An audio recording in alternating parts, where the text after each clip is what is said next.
Hey everyone, it's Gemma, and today I want to talk to you about inclination potions.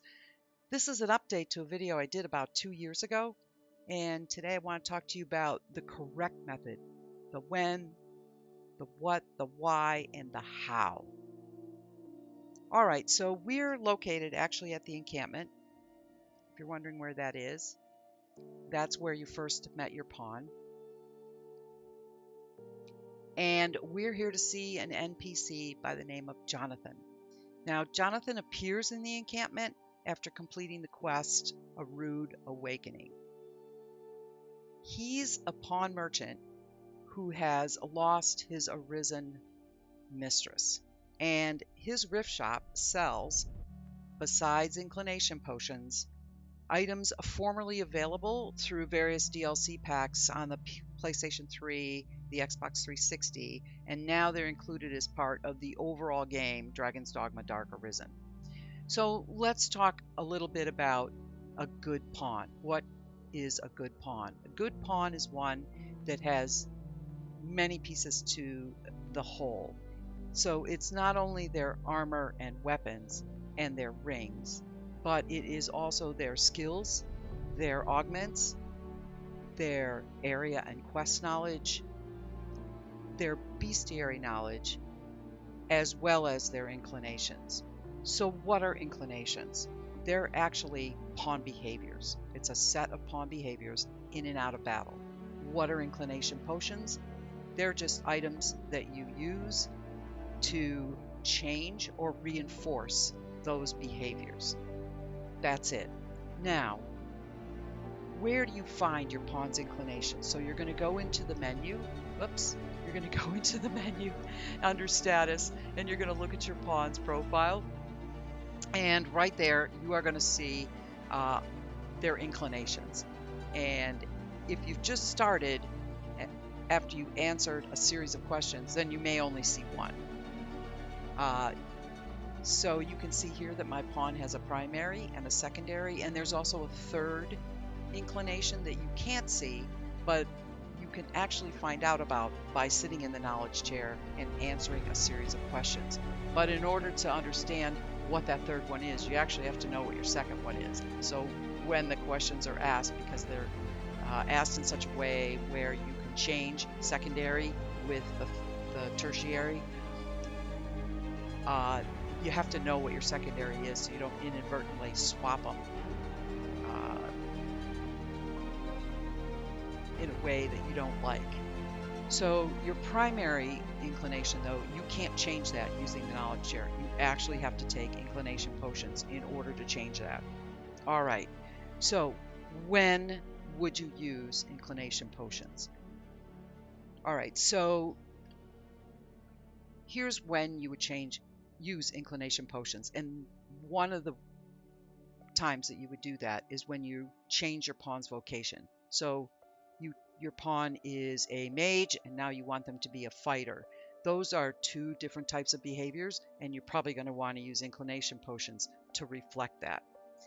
Another time to do that is when your pawn's bestiary has been updated substantially. So you're playing through the game and you're going through and getting area and quest knowledge, and your pawn is learning about the various enemies throughout the world, and your pawn's getting hired and getting returned to you, and its bestiary is getting updated quite a bit, and you might want to take advantage of all of those factors in order to have a more well-rounded pawn and reflect that in their inclinations.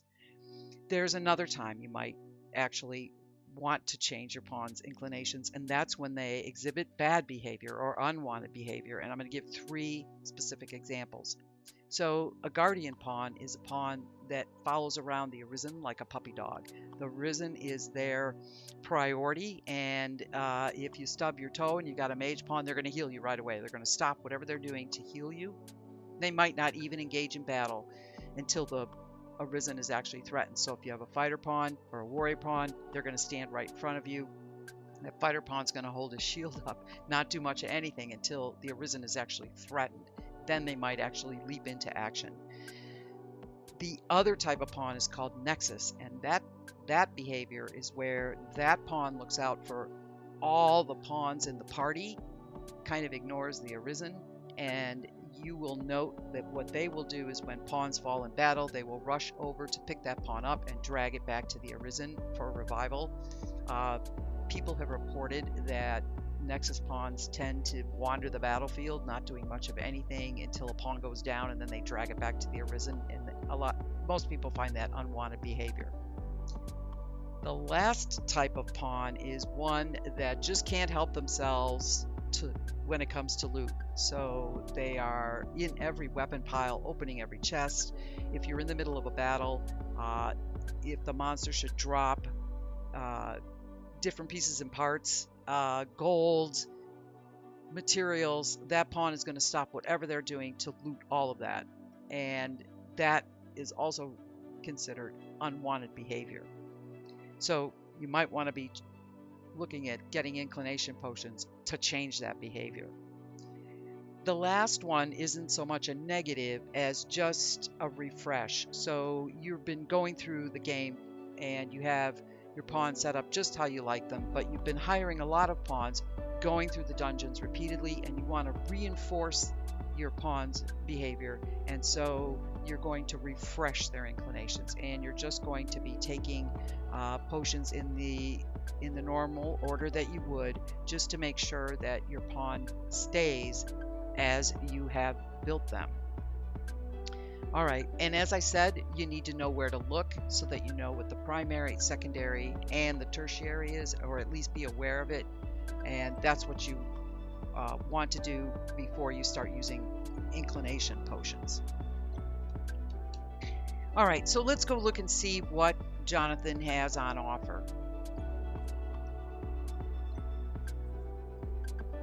All right, so I'm going to talk about these just very, very briefly because they actually, in and of themselves, warrant their own video, if you will, an explanation, because the explanation that's provided here and on the wiki, it's rather incomplete and can be misleading.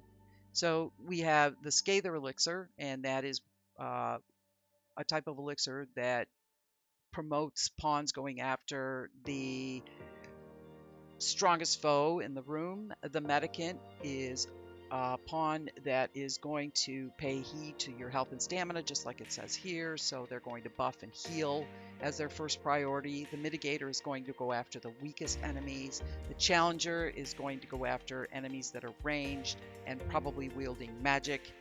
Then you have the Utilitarian. Now this is a very specific one.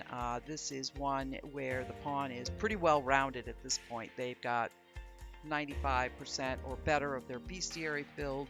They've got area and quest knowledge almost 100%, if not at 100%. They have a wide range of skills that at their fingertips, and so this type of pawn would be the Utilitarian. The Guardian I've already talked about. I've talked about the Nexus. Pioneer pawn is one that is going to travel far ahead of the Arisen or lag behind in the battlefield, and this is also a very specific type of pawn behavior, and it goes with certain vocations actually do it quite well. It is also a type of pawn behavior that takes some getting used to, because I've had one experience where my pioneer pawn that was in my party just completely disappeared in the battle. I had no idea where it was, and that was quite interesting. Then I've talked about Inquisitor, and now the Neutralizing Elixir. So the wiki states that this does not show up in Jonathan's inventory until the quest Reward and Responsibility. However, I checked my quest log, and I just finished the Worm King ring, and I have active Honor and Treachery, and so here it is in his inventory. And so if you know exactly when this shows up, please leave a comment below. That would be really helpful. All right, so these are the different inclination potions that you can buy. Now they all cost 250 Rift Crystals, and you can also buy one of each, and you can dupe them at the Black Cat for 375 gold. Just be aware that after you purchase them, the game will autosave the same as when you buy a Maker's Finger. So if you God's Bane after, it's still in your inventory. All right, so let's talk about that neutralizing elixir. Here's some do's and don'ts. So don't use this elixir every time you refresh your pawn's inclinations or when you just change vocations. Because when you change vocations for your pawn, chances are you're giving them a different weapon, you're giving them different armor, possibly different rings, you're changing their augments, you're changing their skills, and then just changing inclination potions without using the neutralizing elixir is enough to promote the good behavior that you want and keep the behavior that's unwanted out of the way. And what do I mean by this? Well, when you take the neutralizing elixir, what this does is take all the good behaviors, so all the good inclinations, and all the unwanted inclinations, so all the bad behaviors, and it moves them to a middle point. And now they are all at a numeric value of 500. So that means that things that you've worked hard for your pawn to not exhibit all the time, they're now at the neutral position of 500, because inclinations are based on a number system, with the highest ones being at 1000 and the lowest ones being at 0. So when you take a neutralizing elixir, you essentially smash them all into the middle. And then when you take potions, yes, you promote the ones that you want, but everything else stays at 500. It just taking the potions you want doesn't shift them below 500. So it's not a good idea to take a neutralizing elixir just because you change your pawn's vocation. And the other thing is if you're just refreshing, for example, as I talked about before, you've gone through a lot of dungeons and hired a lot of different pawns, and your pawn's been hired a lot, you don't need to take a neutralizing elixir. You can just use your potions that you normally would take in the order that you would take them in, and that is enough. There is a time where it is a good idea to take a neutralizing elixir, and that's when unwanted behaviors are not fixed by using inclination potions. And I'm going to give a very specific example that was related to me. So I had a friend with a sorcerer pawn, and he noticed that his pawn was not behaving in battle like he had formerly done. So he actually took the potions that he wanted his pawn to have in the order he wanted to take them in, then returned to the dungeons, and his pawn still wasn't acting right. So he actually closed out of the game, then he came back in and kept going and realized his pawn wasn't changing at all. Thank you, Bear, for standing in front. That's just awesome. Love when pawns do that. She just wants to be part of the program here. So what he opted to do was use a neutralizing elixir, just one, and then he used the potions in the order that he wanted to take them in, and that fixed his pawn's behavior. But it is a really rare circumstance for that to happen, and you should try other things first before you resort to taking a neutralizing elixir for the reasons that I said.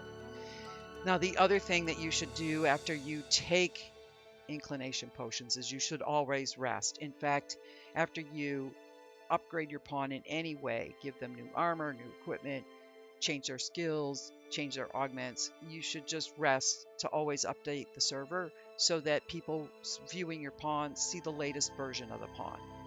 All right, so how do we use these potions? Well, I've talked about one method that I've used before, and I've also shown several other methods in a video called Inclination Potions Under the Hood. It's kind of dry because it's about the numbers, but if you want to see exactly how the numbers change when you take potions, definitely check it out, because I do go through some of the ones that are out there, and just to show you how those number values change, as well as what happens to the undesirables, like how much do they really change. And you can see that because I am running a tool that lets us see in real time what happens when I take the potions. So my favorite method is called 9753, and that's been around for a long, long time. I mean, it goes back to, you know, when I first started playing the game. And another method is called the 5555 and the 3332. And you're hearing me say, 4 when I already just talked about 3. And that's because there is one that's considered a placeholder. What do I mean by that? Well, remember when I said that the neutralizing elixir puts everything at 500? So what the placeholder does is after you drink the potions, it will uh, be in the 550 position. So it's almost like a doorstop uh, between it and the unwanted behaviors. So as if it creeps forward, you then know that maybe it's time for a refresh on your pawn's inclinations. All right, most of the time though, when we notice that our pawns need a refresher is when we see that the primary and the secondary have swapped spots, and that's usually when most people use potions. All right, so how do we use these? So let me go in and I'm just going to show you how I use the 9753 method real quickly. I already bought the potions from Jonathan and I didn't want to buy them again because the game auto saves, and so here we go. Now I'm taking them out in the order I'm going to use them.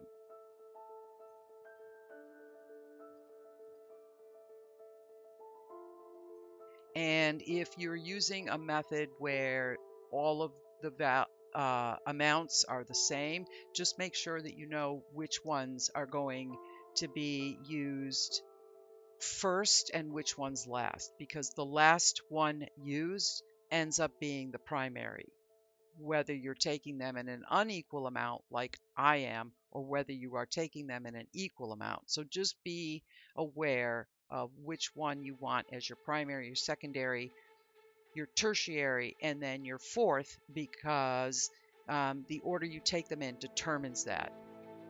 All right, so here we go. Whoops.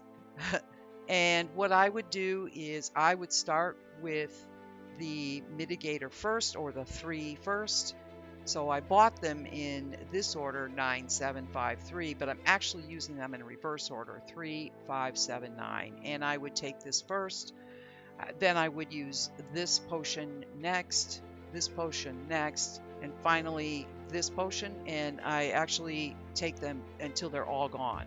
So when I get done, I have nothing left in my inventory. I don't take them one at a time, like one from each category, but 3, then I take all 5, 7, then 9. And then what I do is I rest to update the server. And that way my pawn is out there with the current inclinations that I want her to have for others to see when they look at her in the rift. All right, so that is all I wanted to say about inclination potions, and this is an update to, like I said, my video that I made 2 years ago. Want to thank you for watching.